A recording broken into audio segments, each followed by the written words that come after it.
tagumpay o kabiguan, ng ligaya o lungkot.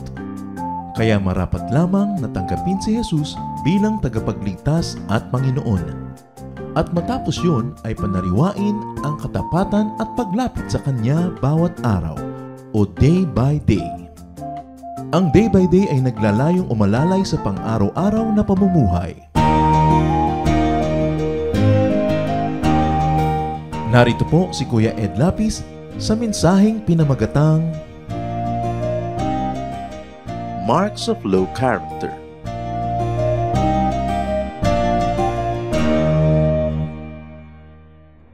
Genesis 1:27 gives us a glimpse into how important men are as far as God's creation is concerned. So God created man in His own image. In the image of God, He created him. So no less than the image of God was given to man when he was created. 1 Peter 1:18-19, For you know that it was not with perishable things, such as silver or gold, that you were redeemed, but with the precious blood of Christ. So nilikha po ang tao, kawangis ng Diyos, nung nagkasala, iniligtas at hinugasan ng dugo ng anak ng Diyos. Ganon kahalaga ang tao. 2 Corinthians 3:18, And we who all reflect the Lord's glory are being transformed into His likeness with ever-increasing glory which comes from the Lord.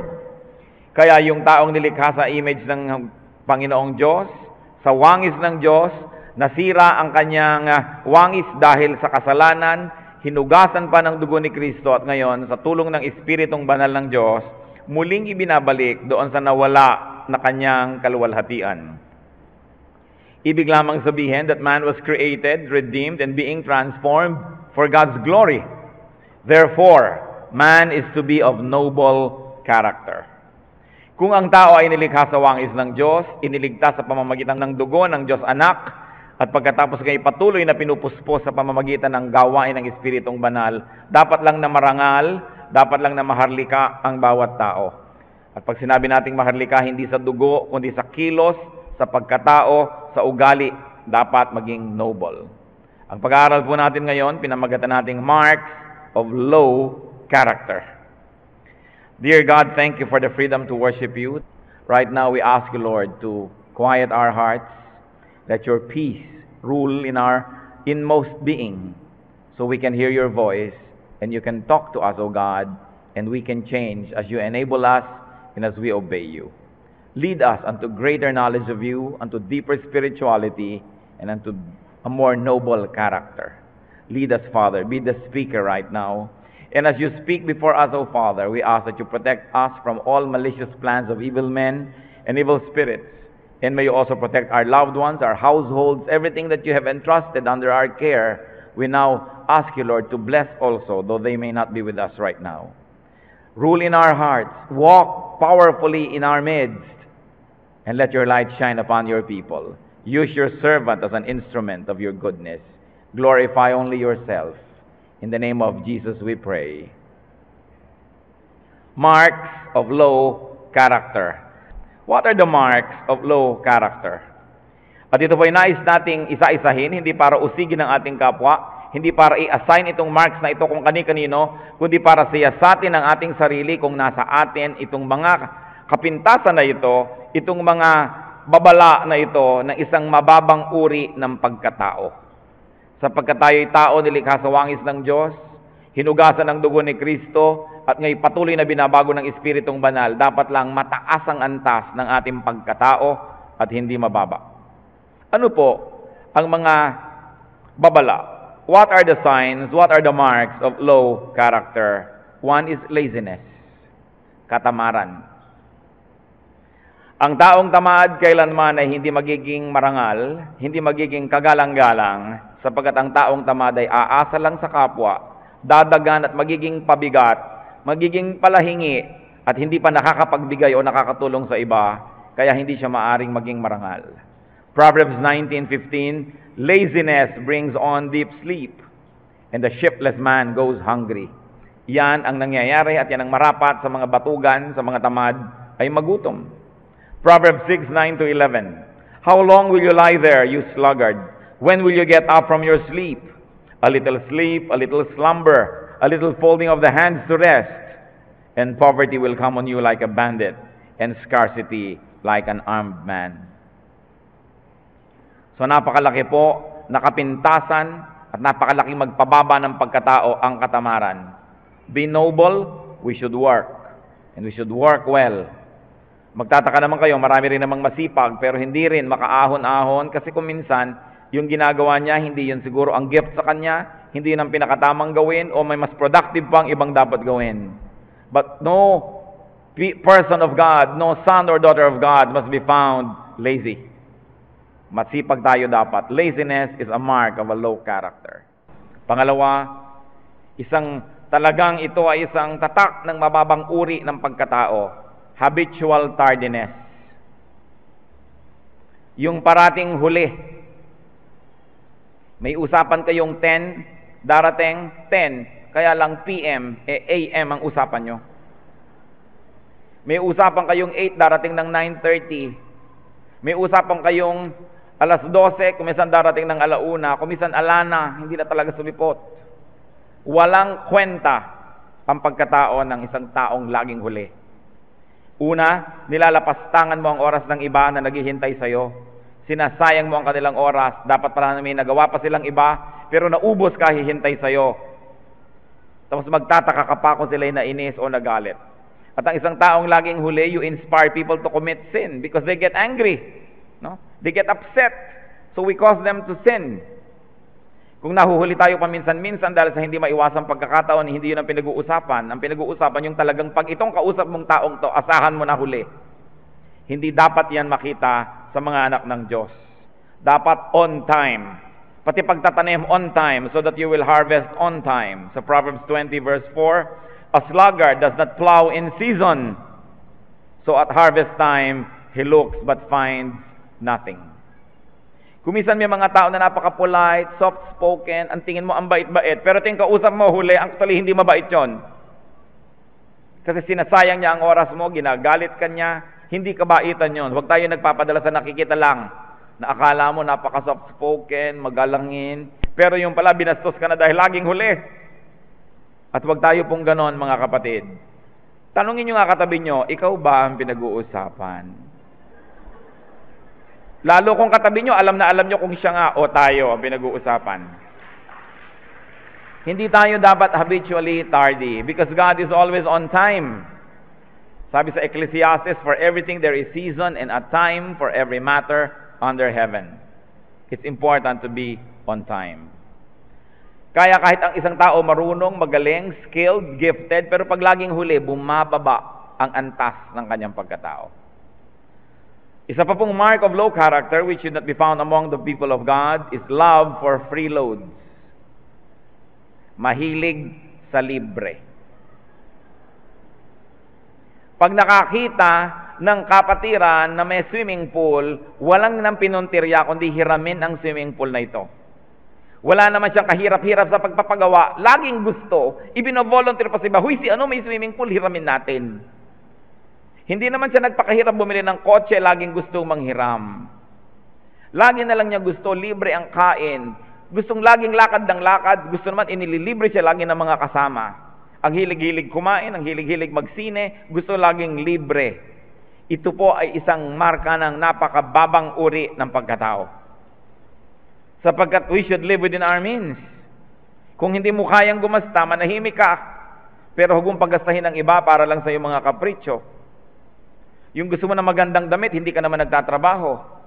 Gusto mo ng magandang cellphone, wala ka pa namang karapatan dahil wala ka pang kinikitang pera. Ang gusto mo pa yung cellphone, may kasamang folding bed. Kung sino naman yung mga hindi kumikita, yan ang mayayabang Mga estudyante na wala pang kinikita kahit magkano, ang gusto pa yung cellphone na umiilaw-ilaw, sumasayaw-sayaw. Abay, mahiyahiya sa sarili. Tanungin nyo uling katabi nyo, ikaw ba to? Love for free loads. Gusto kong umattend ng seminar, libre po ba? Gusto kong mag-camp, wala bang libre? Gusto kong makabasa ng libro, wala bang libre? Kita nyo si Jesus, nung iniligtas tayo, sabi ba niyang, pwede bang libre? No, nagbayad siya. Ang bayad niya, dugo at buhay. Ipinakita sa atin ng Panginoon, lahat ng bagay may bayad. Binabayaran yan. Hindi nililibre-libre. Sakit ng mga Kristiyano, yung kapatid natin na yun, may tindahan, doon tayo bumili. Sister, meron bang discount? Bakit? Stockholder ka ba dito? Kasama ba kita nung nagtitipid para magkaroon ng puhunan? Kasama ba kita nagpupuyat para palakihin ang tindahang ito? Ngayong meron na, gusto mong makalibre? Sakit din yan ng mga churches. Pag merong kapatiran na may hardware, may lumber, may kung ano-ano, uy, magpapagawa tayo ng church, panayang parinig doon sa isang merong lumber, o kaya ay may hardware, at gusto lagi makalibre.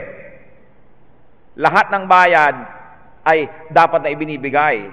Kaya sabi sa 2 Thessalonians 3:7-9, you yourselves know how you ought to follow our example. This is Paul speaking. We were not idle when we were with you, nor did we eat anyone's food without paying for it. On the contrary, we worked night and day, laboring and toiling, so that we would not be a burden to any of you. Sa atin pong lipunan, napakahirap magkaroon ng magandang bahay, ng magandang sasakyan, ng magandang garden, ng magandang kahit ano, kasi walang gustong yung mga linta sa paligid, kundi hiramin. Kundi gamitin ng libre. At yan po ang dapat natin, mga kapatid at siya sa atin sa ating sarili. Dapat ang mga anak ng Diyos marangal. If you don't have it, then don't dream of using it. Unless you're invited. Unless you are invited. Yung iba naman, minsan mo lang imbitahin, sa susunod, iimbitahin na nila ang sarili nila. Huy, meron kaming bahay bakasyonan, hali kayo. Di isinama mo. Sa susunod, sister, pwede ko bang gamitin ang bahay bakasyonan mo? May family reunion lang kami. Ang kapal. Naimbita lang minsan, mamaya siya na ang mag-iimbita ng iba. This really is such great indignity for people of God. Low characters. So earn your food. Earn your keep. Unless you're too young, too old, or too sick, we should earn our food. Merong mga alalaki ng katawan, gym pa ng gym. Umaasa lang doon sa atin na OFW, hingi pa ng hingi. Ang gusto pang sapatos, umiilaw ting humahakbang siya. Kaya tayo naghihirap eh. Ang yayabang ng mga tao, hindi naman kumikita. Ito namang isang dalagitang ito, kitang-kita ng hirap na hirap ang magulang, gusto pa magdebu.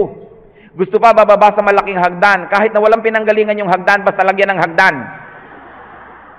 Mga kaartihan na hindi bagay sa mga anak ng Diyos. Low character. We should live within our means. Another mark of low character is ingratitude. Pag may kailangan, nandyan. Pag nakuha na yung kailangan, nalimot ka na. Tuwing te-text sa'yo, tuwing tatawag sa'yo, ibig sabihin may kailangan. Kasi hindi naman kahit kailan tumek siya na, mabuti ang kalagayan ko ngayon, ikaw, kumusta ka? Hindi, laging masama ang pakiramdam ko, may pera ka ba dyan? Magpapagamot ako. Ang mga tao, tatawag sa'yo, te-text sa'yo kasi may kailangan. Naaalala ka bang tawagan kung masaya? Masaya ako, may 2 kolyanera ng leche plan. Gusto mo bang daling ko sa'yo ang isa? Luke 17:15-18, nung ang Panginoon may pinagaling na 10 ketongin, nagtakbuhan na lahat ng gumaling. Isa lang ang nakaalala. One of them, when he saw he was healed, came back, praising God in a loud voice. He threw himself at Jesus' feet and thanked him. And he was a Samaritan. Jesus asked, were not all 10 cleansed? Where are the other 9? Was no one found to return and give praise to God except this foreigner? Alam niyo po yung mga Israelites, mababa ang pagtingin doon sa mga Samaritan. Pero nakita niyo sa mga example ng Panginoon na sinasabi, yun pa kumisang hindi taga-Israel, yung kinoconsider nilang mababang uri, yun pa ang kinakakitaan ng noble character.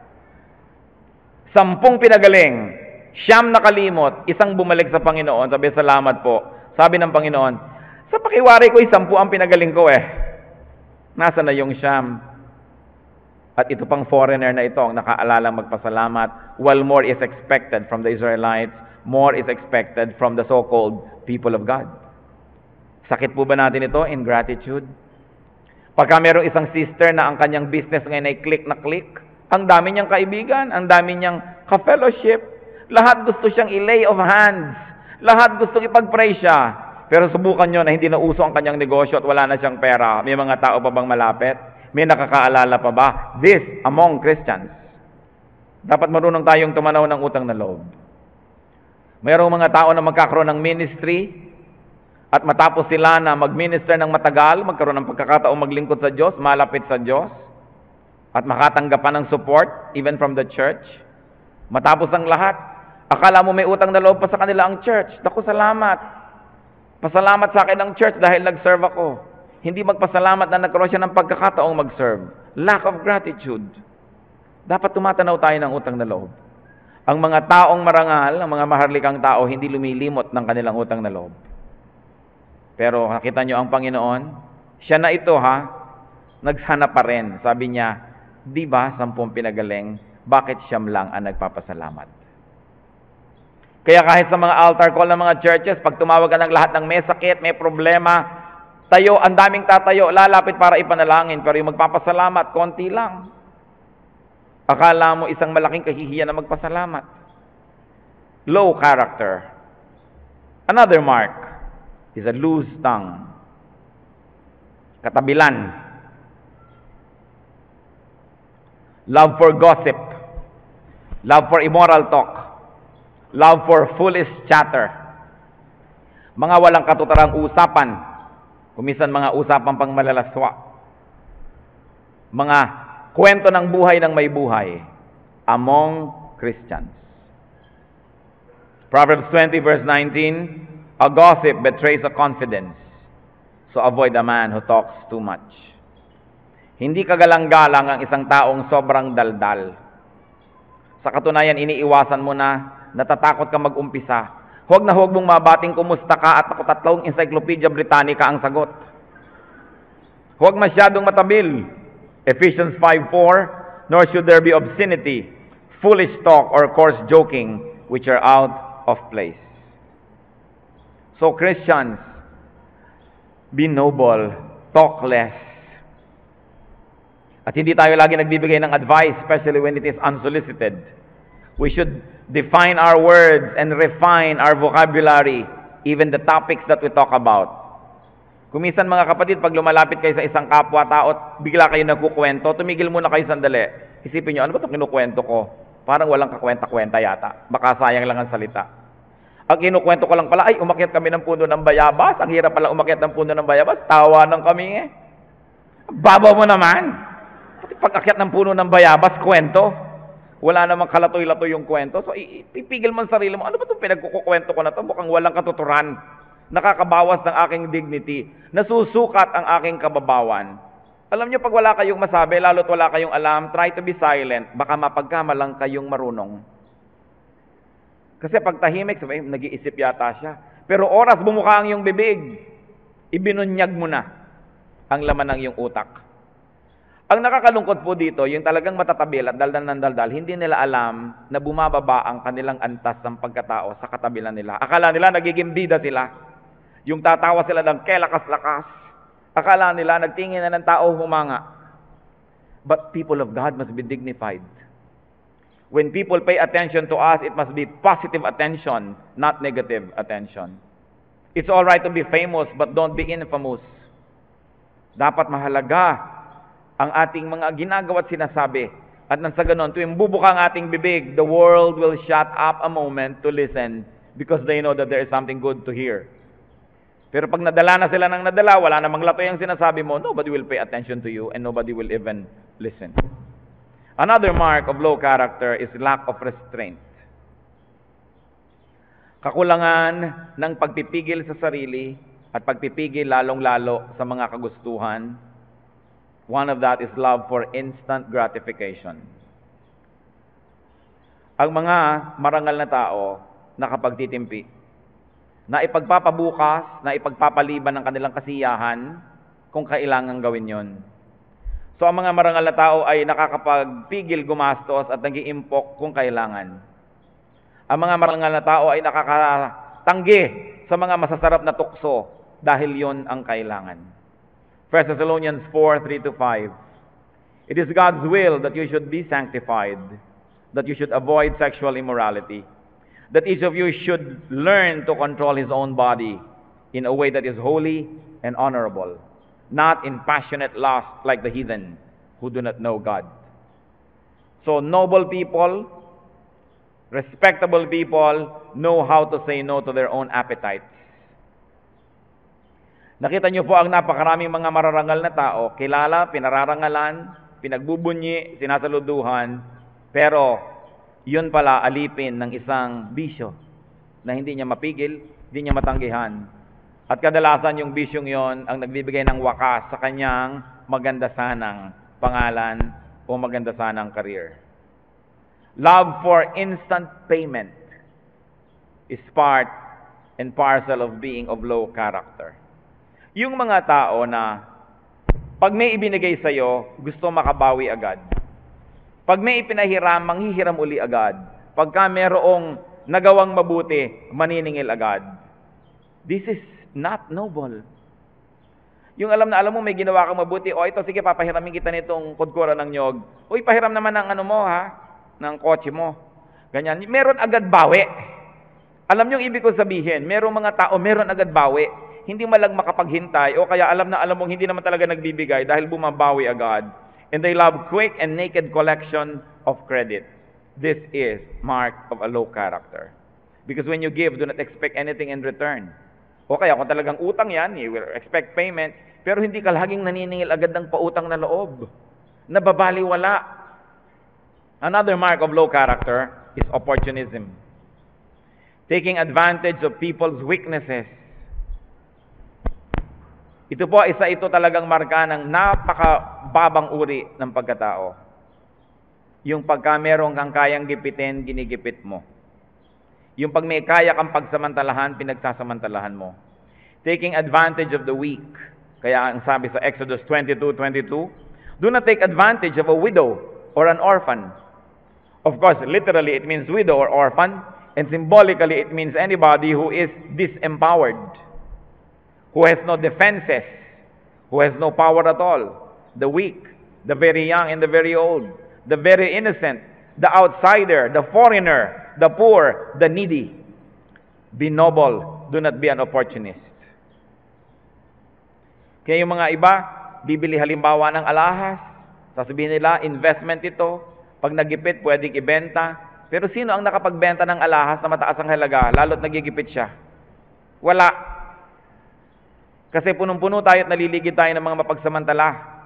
Alam niya na nagbebenta ka ng alahas kasi kinakapos kaso, tatawaran niya ng ubod ng mura, babarating ka ng babaratin. Sinasamantala niya ang iyong kahinaan. Gaano karami ang nagsasamantala sa kanilang mga katulong sa bahay? Kasi alam nila, nakakulong sa sarili nilang bahay, malayo sa mga kamag-anak, so na-exploit. Gaano karami ang nagsasamantala sa mga mangmang? Kaya mga mangmang na maraming lupa, sa isang kidlat, biglang nawalan ng lupa, nalipat doon sa marunong ang kanilang lupa, dahil napagsamantalahan sila. Gaano karami ang nagsasamantala sa mahihirap? Sometimes, even among the people of God, people take advantage. People become opportunists. And this only betrays low character. It tells one and all na wala kang kwentang tao. Ang pagsamantalahan ng sino mang mahina ay gawa hindi yan ng mabubuting tao, kundi ng masasamang tao. And among many, I like to share only just one more mark of low character. And this is the biting animal tendency. Anong ibig sabihin natin? Ang aso, pag bigla mong natapakan, kakagat. Ang ahas, pag bigla mong nagulat, tutuklaw. Pero bagay ba yun sa tao? May mga tao, pag nasaktan, mananakit din agad. Pag napahiya, manghihiya din agad. Pag datanggihan, gaganti agad. Ito ay panghayop, hindi pang tao. Anong pinagkaiba ng ahas sa tao? Natapakan mo yung tao, hindi ka tinuklaw, ang sasabihin pa sa'yo, sorry, napatid yata kita. Tao yun. Yung isang taong bigla mong sinaktan, pinahiya mo, ikaw, bakit ganyan? Sasabihin mo, ganito mga kapintasan mo. Ang isasagot, ay, oo nga, thank you for telling me, pasensya ka na. Pero yung ganitong ugaling mababa, pag pinintasan mo, ang ibabalik niya sa'yo, pintas din. Bakit ikaw? Mas masahol ka sa akin. Yun ang nawawala ang kabutihang loob oras na nasaktan. Kailan pa natin patutunayan ang pagiging mga anak ng Diyos, kundi sa mga panahong tayo ay nasasaktan na gustong lumabas ng ating pagkahayop na ugali. Yun ang tinitiis, yun ang tinitimpi para lumalabas yung Spirit of God, the Spirit of peace, the spirit that is friendly, the spirit that is meek. So sinasabi nating biting animal tendency, it must not be seen among the people of God. Hindi laging gusto mong bumawi, laging gusto mong gumante. Romans 12:17 and 19 to 21. Do not repay anyone evil for evil. Do not take revenge. On the contrary, if your enemy is hungry, feed him. If he is thirsty, give him something to drink. In doing this, you will heap burning coals on his head. Do not be overcome by evil, but overcome evil with good. Akala ng mga iba dito, yung you will heap burning coals on his head, sinunog mo ang ulo niya, pinahiya mo siya sa paggawa mo ng mabuti sa kanya dahil masama ang ginagawa niya. Meron pong kaugalian sa Israel na ayaw nilang nauubusan ng apoy kasi wala namang posporo nung araw. So yung kalan nila, kahit tapos na sila magluto, nagiiwan sila doon ng mga baga na medyo umaapoy-apoy, medyo buhay pa. Para kung kailangan na naman nilang magluto, dadagdagan lang nila ng ibang panggatong yon, magsisiklab uli. Kasi pag naubos yung baga na yon, paano sila gagawa uli ng apoy? Ngayon, merong mga pabayang tao, at mababa ang pagtingin ng mga Israelito sa mga pabayang ito na nauubos yung baga nila doon sa kanilang kalan at namatay na't lahat. Pagkatapos, kung gusto nilang magluto o magsindi ng ilaw, wala man lang silang magamit. Ano ngayon ang gagawin nila? Magsusuno ngayon sila ng kanilang mga palayok, pupunta sila sa kapitbahay at magtatanong, pwede bang makahingi o makahiram ng baga ninyo yung nag-aapoy, yung nagbabagat pula pa? Kaya ang sabi dito, when you do kindness to this kind of people who are careless, who probably do not seem to deserve being helped, when you actually do good to them, you heap burning coals on their heads. Parang nilagyan mo uli ng baga, yung palayok nila, na sunong-sunong nila pa uwi, meron na naman silang bagong apoy, they can start life again, and hopefully, they will be touched by your kindness, that they will also be inspired to be kind. So this is really culturally what it means to heap burning coals on people's heads. Akala nung iba, ay masama ang ginagawa niya, gawan mo ng mabuti and you will heap burning coals on his head. Ibig sabihin, mapapahiya siya. No. It's really an honest way to inspire people to bring out the best in them. We Christians are to be noble. Noble in character. Dahil dala mo sa Christian word yung Christ. Christ plus I-A-N, Christian, meaning little Christ. We cannot afford to be less than noble, to be less than respectable, to be less than honorable, because we carry the name of Jesus. People, especially Christians, are to be of noble character. And salvation in Christ also includes the restoration of Christ's image in us, of godly character. Remember, man was made in God's image. Then we fell, and we were redeemed by the blood of Jesus. And now the Holy Spirit is working so that we will change from glory to glory to glory, so that once more we will reflect the image of God. Kaya dapat ang tao, ang Kristiyano, ang kanyang goal lagi to be more and more and more noble, not to be less. Ephesians 4:22 to 24. You were taught with regard to your former way of life to put off your old self, which is being corrupted by its deceitful desires, to be made new in the attitude of your minds, and to put on the new self, created to be like God in true righteousness and holiness. At dapat po natin yan dibdibin, to put on the new self. Kung nung araw sobra tayong selfish, mayroon pa tayong konting nakatabi, nangungutang na tayo dahil gusto natin safe tayo, hindi na baling masimot natin yung iba, dapat magbago-bago tayo ng paraan. Magi tayong respectable. 2 Corinthians 5:17, if anyone is in Christ, he is a new creation. The old has gone, the new has come. Is this newness shining through? Do people see the new spirit in our lives? Kaya napakahalagang isipin na ang grasya ng Diyos ay para sa lahat. Therefore, we have to move on to perfection. Matthew 5:48, the Lord says, be perfect, therefore, as your heavenly Father is perfect. The use of perfect here doesn't mean 100% moral cleanliness, but it means an ongoing commitment to continue to becoming more and more perfect, or closer and closer to perfection. Bakit po kailangan natin ng nobility of character? Hindi lang para igalang tayo ng tao, hindi lamang para maganda ang standing natin sa community, But nobility of character translates into readiness for noble and godly use. Yun lamang marangal ang gagamitin ng Panginoon sa mga marangal na gawain. 2 Timothy 2:21.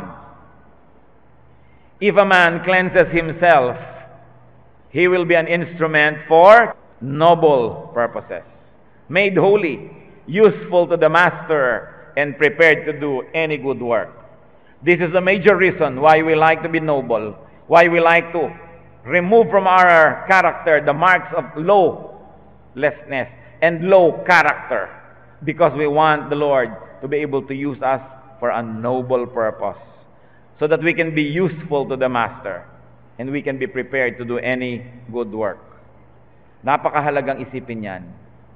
Kaya yung mga iba noble na, ginagamit na for noble work, sisirain pa nila lahat, babalik na naman sila sa pusali, parurumihin ang buhay. Therefore, they are no longer qualified for noble work.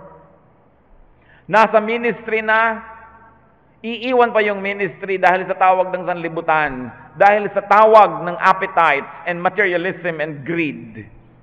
So what happens? They become less qualified for noble work, so they lose their ministry, or they lose more noble ministries for just any ministry. The works of superstars of the world are less than the works of the least Christian worker. Dapat hinahanda natin ating sarili for the noble tasks that God wants us to do. That's why we have to have a noble character. So, Christian, always, when you have to decide, when you are to open your mouth, when you walk about, when you live with people and interact with people, think noble.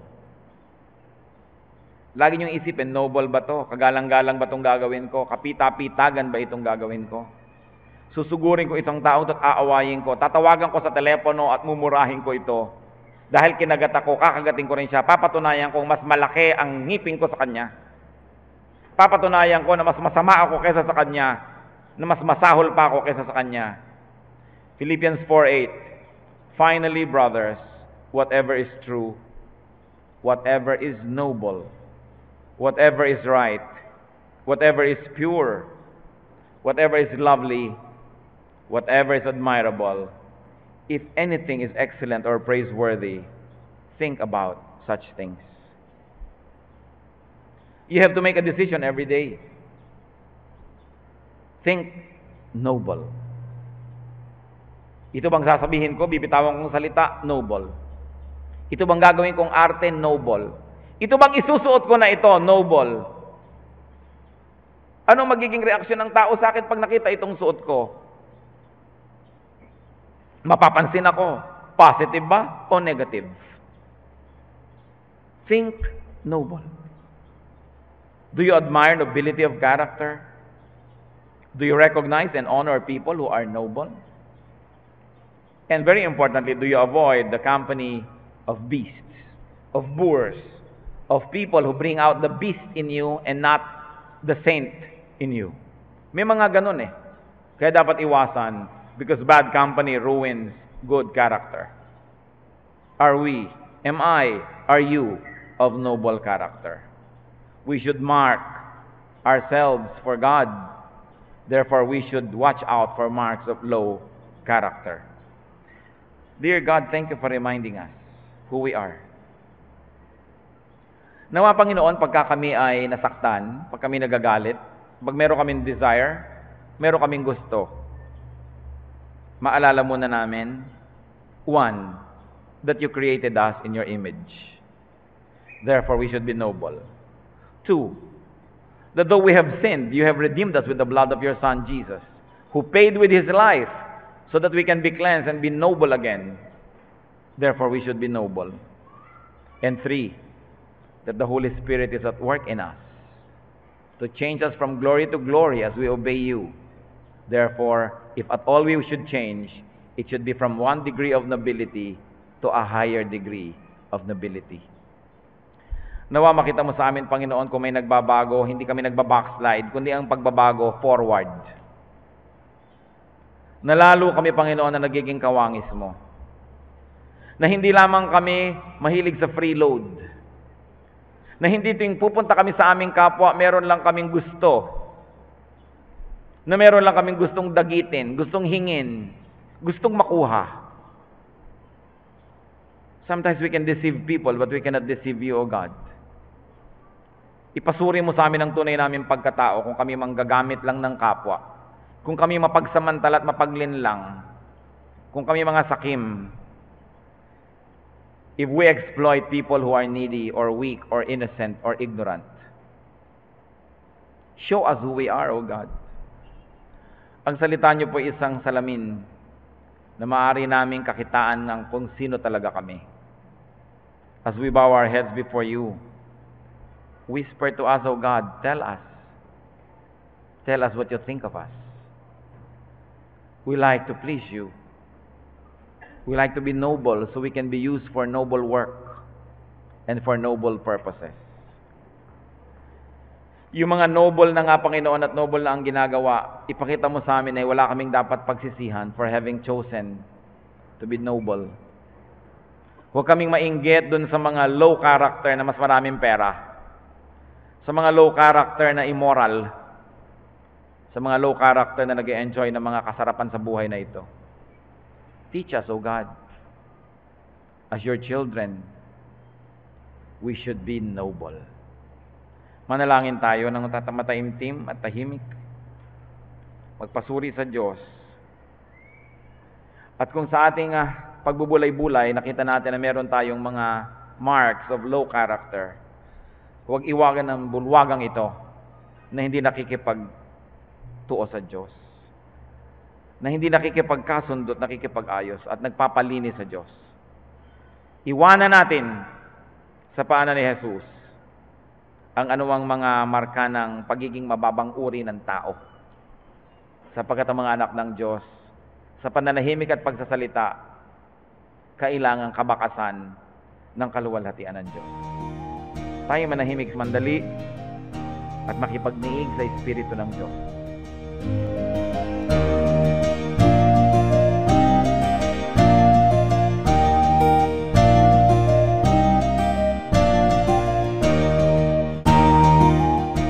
Ang katatapos pong mensahe ni Kuya Ed Lapiz ay pinamagatang Marks of Low Character.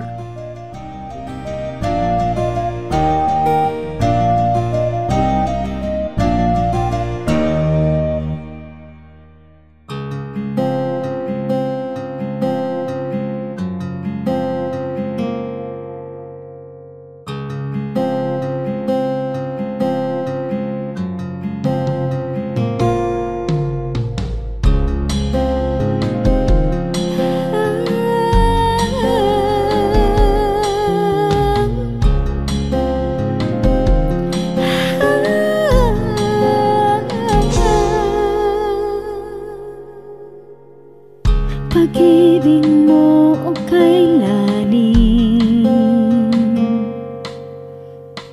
sukat man lumayo'y mahal pa rin.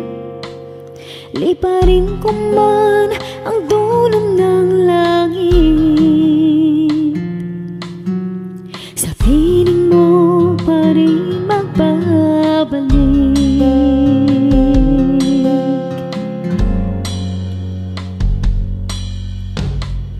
Kahit minsa'y magkasala, bakit tinuturing pa rin danan? O Jesus, kayo nag-alay ng buhay. Katwiran niyong aking tinataklan.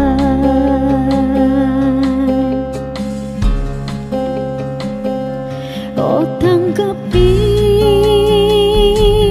papuri ay tingkin, nagsasabing ikaw aking hari, Diyos na banal, ngalay tinatanghal, kabutihan mo sa'kin walang mali. O Diyos, salamat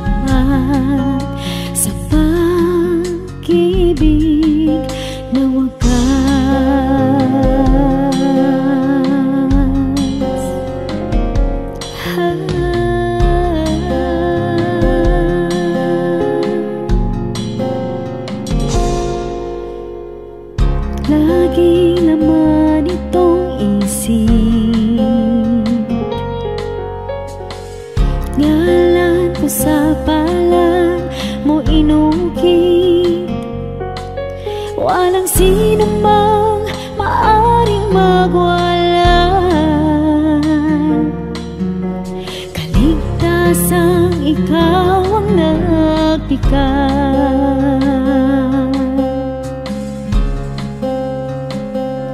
O tanggapin,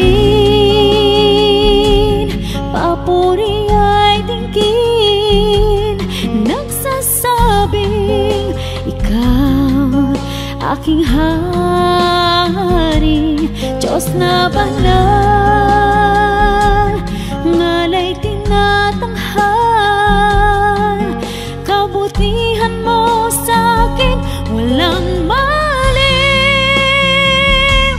O Diyos, salamat sa pag-ibig na wagas.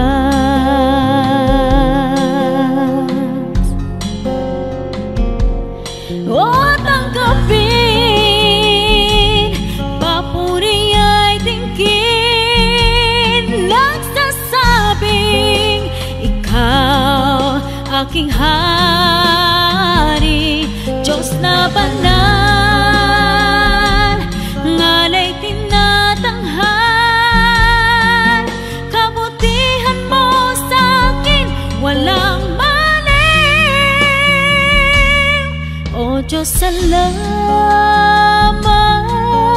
sa pag-ibig na wagas.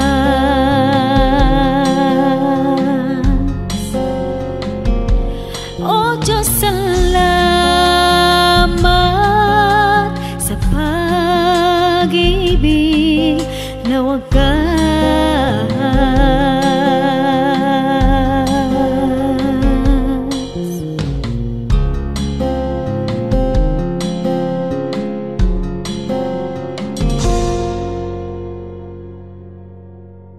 Napakarami pong kayamanan ng ating bayan at kuminsan hindi naman karapat-dapat na magkaroon tayo ng napakaliit na pagtingin sa ating sarili. Nangyayari lang yon kung hindi natin kilala ang ating nakaraan, hindi natin kilala ang mga kayamanan ng ating bayan na nagpapaganda sa atin pong lahi. Kaya naman dapat nating kilalanin ang nakaraan, ang kasaysayan, at ang mayayamang mga pamana sa atin ng ating mga ninuno. Ang mga hiyas po ng ating lahi, ang mga kayamanan ng ating bayan ay binubuo ng maraming bagay. At isa na rito ang musika. Ang musika ay salita daw ng kaluluwa. Ang musika ay napakabisang paraan upang ipahayag ang ating damdamin, ang ating mga pangarap at ang ating mga pagpapahalaga. Sa Pilipinas po, ang musika ay paraan ng pagpapahayag ng mga espiritual na bagay. Ang mga Pilipino kapag gumagawa ng musika kadalasan ay upang sumamba.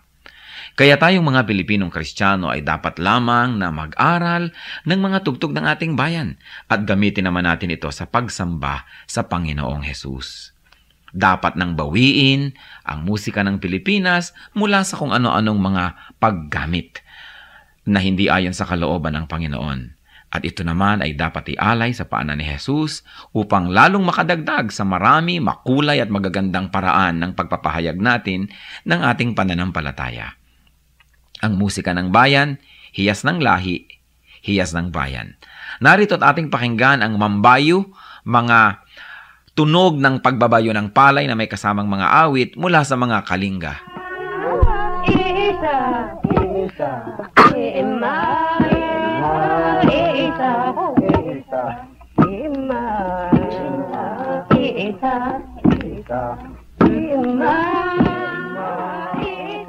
Ang mambabayo ay isang karaniwang gawain ng mga kalinga at ito ay pagbabayo ng palay. Gayunpaman, ito isinasagawa sa sari-saring estilo at pamamaraan ayon sa idinaraos na okasyon. Halimbawa ay kasal o kaya ay may mga kinalaman na seremonya sa mga patay o mga libing. Ang mambayo ay sinasaliwan ng awit tulad ng naririnig natin.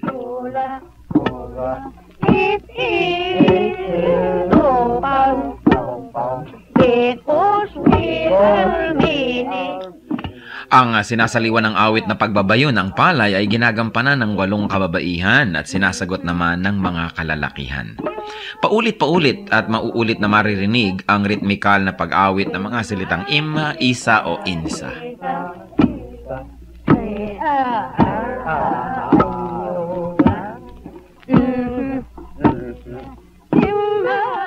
Kasabay nito ang kanilang pagbabayo. Anong ibig sabihin ng ganitong uri ng pagbabayo? Pagbabayo ng palay na hindi lamang ang dahilan o ang gustong mangyari ay makapagbayo ng palay, ito rin ay isang bigkis panlipunan. Sa pagbabayo, makikita ang tulungan, pakiramdaman, pagsasaya. At makikita natin ang pagiging dakilang mga musikero ng mga Pilipino na maging sa pagbabayo ng palay, gumagamit sila ng musika, hindi lang upang sila ay malibang at pagaanin ang trabaho, kundi patuloy na ipahayag ang kanilang nadarama. Sa mga Katagalugan at sa mga nasa kapatagan ng Luzon, uso rin ang bayuhan, lalo ang pipigan. At kadalasan, yung halo na ipinangbabayo ng pinipig, inuukit pa ang loob nun at nilalagyan ng parang bolang kahoy sa loob na habang nagbabayo, kakalog-kalog naman ang bolang ito at gumagawa na naman ng isang ritmo.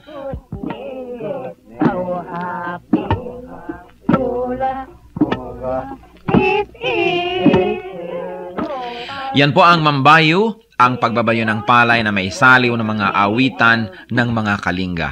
Ano po ang maaari nating matutunan sa kayamanang ito ng ating lahi? Na ang bawat gawain natin ay maaaring saliwan ng musika. Lalong-lalo naman ang pagsamba natin sa Panginoon, ang ating mga paglilingkod, na sa paglalagay natin at paglalapat ng musika, hindi lang gumagaan ang ating trabaho, kundi na ipapahayag din natin ang ating damdamin. Musika ng bayan, kayamanan ng ating lahi, hiyas na dapat makilala at ingatan.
Nagsilay ng liwanag mula doon sa silangan.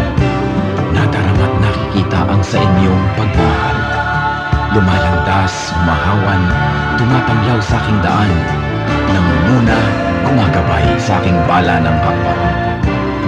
Sa pagdatalyaong gabi na malamig at mainam, akin namang nalalasa ang inyong kapayapaan. Paliningning ng bituin at liwanag niyang buwan ay banayad kaya dulot ay madlang kapahingahan. Sa gabi man o sa araw, sa dilim man o liwanag, kayo ay aking kapiling sa lahat ng kalagayan. Ako'y hindi natitiis, ako'y hindi iniiwan, kaya lubos na papuri ang sa inyo'y aking alay.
Bakit marami sa atin Kastila ang pangalan? Hindi komodo Kastila ang apelyido ng Pilipino, Kastila siya o siya ay may lahing Kastila. Si Governor Claveria kasi ay nag-decree na ang mga Pilipino ay magkakaroon ng Spanish family names para madali sa record keeping, madali sa buhay ng mga namamahalang Kastila ang kanilang pamamahala. Kaya maraming mga Pilipino ay naobliga na magkaroon ng mga Spanish family names noong 1800s. At yan ay hanggang ngayon nagpatuloy pa. Konting-konting Pilipino na may Spanish family name ang talagang may dugong Kastila o lahing Kastila. Ngayon, sapagkat family name mo na Spanish, hindi mo na mapapalitan, makakabawi na lang siguro tayong mga Pilipino sa pag-reassert ng ating identity sa paggamit naman ng mga indigenous first names. Halimbawa, pwede natin gamitin yung mga pangalan na Luningning, Liwayway, Sitagumpay, Magiting, kung ano-anong mga indigenous names para mai-assert mo naman yung identity mo at hindi ka mukhang Meksikano, hindi ka mukhang Kastila dahil hindi naman talaga.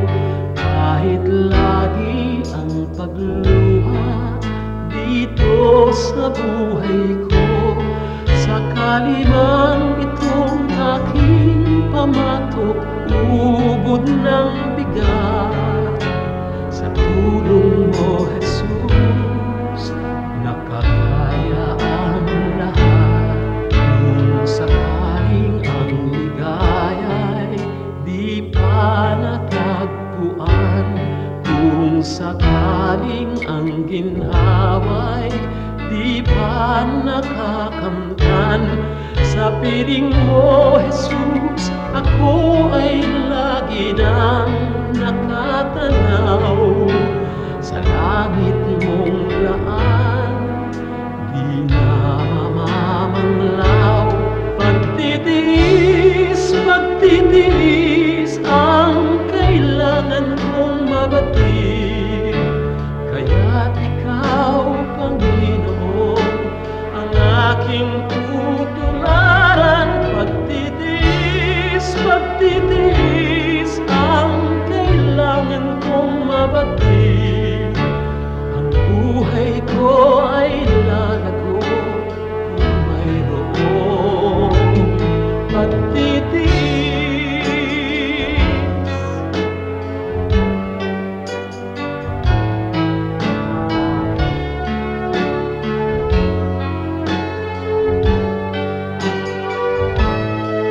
Kung sakaling ang ligaya'y di pa natagpuan, kung sakaling ang ginhawa'y di pa nakakamtan, sa piling mo, Jesus, ako ay lagi nang nakatanaw.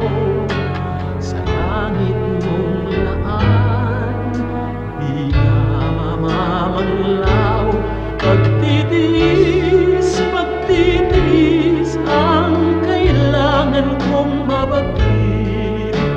Kaya't ikaw, Panginoon, ang aking tutularan.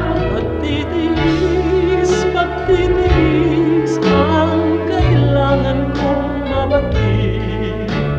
Espiritu ay lalago kung mayroong pagtitiis.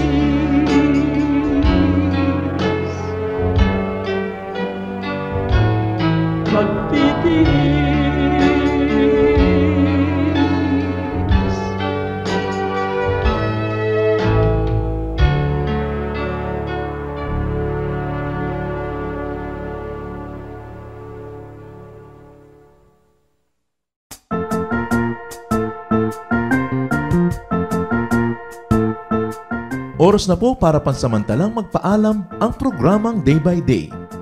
Tayo po'y magsama-sama tuwing ika-6 hanggang ika-7 ng umaga, araw-araw.